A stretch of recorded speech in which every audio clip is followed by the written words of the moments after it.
আসসালামু আলাইকুম। আমি একটা গল্প বলতে যাচ্ছি। গল্পটা হলো কালো কুকুরের ডাক।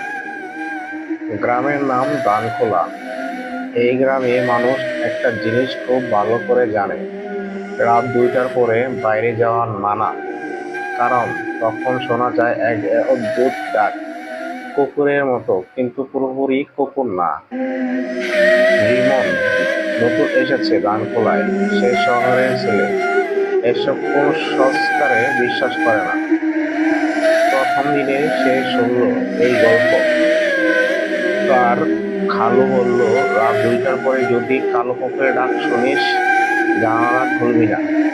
রেমন হেসে বলল, একটা কুকুর ডাকতে এত ভয় কেন? খালু চুপ হয়ে গেল। তারপর ধীরে ধীরে বলল, ওইটা কুকুর না। সেই রাতে রিমনের ঘুম ভেঙে গেল। ঘড়ির দিকে তাকালো। ঠিক তখনই একটা কুকুরের ডাক শুনতে পেল। কুকুরের মতো কিন্তু যেন মানুষের কান্না মিশে আছে।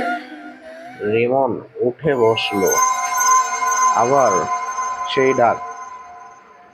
একটু এবার একটু কাছে গেল। সে জানালার দিকে এগোলো। হঠাৎ মনে পড়লো আলোর কথা। জানালা খুলবি না।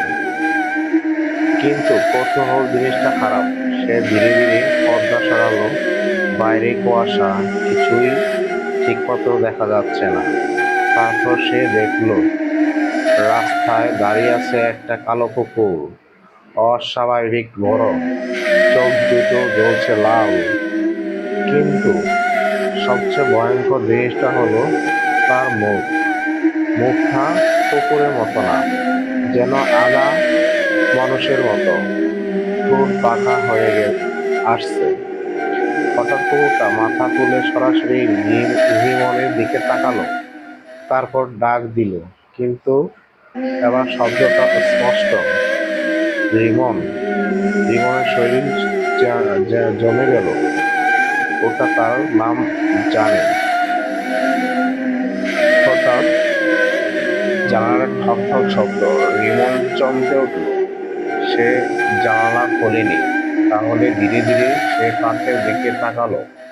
কাঁচের উপারে ওই কাল কুকুরটা এত দ্রুত কিভাবে এলো? তার মুখ এখন একদম কাছে। শ্বাসের বাম কাছে লেগে আছে। আর তার চোখে সরাসরি রিমনের চোখে। কুকুরটা এবার মানুষের কণ্ঠে বলল, ভিতরে আসতে দাও। রিমন পিছনে সরে গেল। না। কুকুরটা হেসে বলল ধীরে ধীরে, বিকৃতভাবে, তুমি তো আমাকেই ডেকেছিলে, আমি আসতেই হলো। হঠাৎ দরজার দিকে শব্দ। খট খট খট খট। কেউ দরজায় নক করছে। রিমনের বুক ধড়ফড় করতে লাগলো। সে দরজার কাছে গেল। কে? বাইরে বাইরে থেকে তার খালুর গলা। রিমন দরজা খুলল। রিমন স্বস্তির নিঃশ্বাস ফেলল। সে দরজা খুলতে গেল। ঠিক তখনই থেকে ফিস ফিস করে, খুলিস না। সে ঘুরে দাঁড়ালো জানালার পাশে। তার খালু দাঁড়িয়ে, বেজা ফ্যাকাশে মুখ। ওটা আমি না। রিমনের মাথা ঘুরে গেল। তাহলে দরজার বাইরে কে? অবাক মুখ। এবার জোর।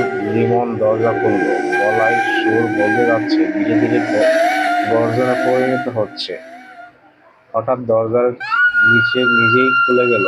বাইরে কেউ নাই। কিন্তু মেঝেতে ভেজা পায়ের ছাপ ধীরে ধীরে ঘরের ভিতরে ঢুকছে। ধীরে ধীরে ঘরের ভিতরে ঢুকছে। চারে পায়ের দাগ। রিমন কাঁপতে কাঁপতে পিছনে সরে গেল। তারপর ঘরের কোনায় অন্ধকারে নড়ল। পরদিন সকালে লোকজন রিমনের ঘরে ঢুকে শুধু একটা জিনিস পেল: মেঝেতে আঁচড়ের দাগ, আর দেওয়ালে রক্তের দিয়ে লেখা। সেই রাতের পর থেকে ডানখোলায় মাঝে মাঝে দুইটা ডাক শোনা যায়, একটা পুরনো, একটা নতুন। চাইলে